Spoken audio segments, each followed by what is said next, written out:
ذكراه. أما بعد فأعوذ بالله من الشيطان الرجيم.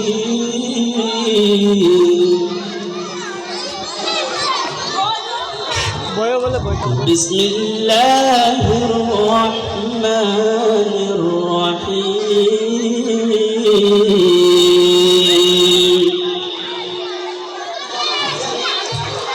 وقال تعالى في آية القرآن: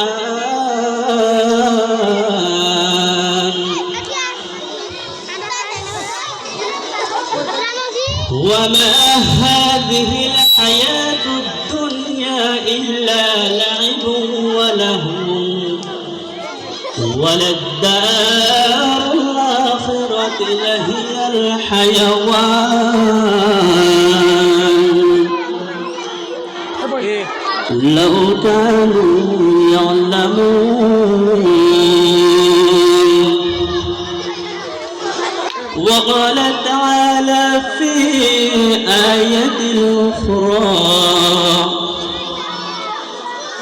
والذين جاهدوا فينا لنهدينهم سبلنا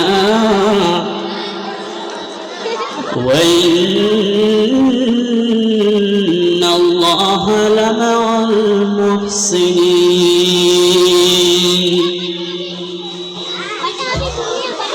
وقال النبي صلى الله عليه وسلم: وعن عبد الله بن مسعود رضي الله عنه قال: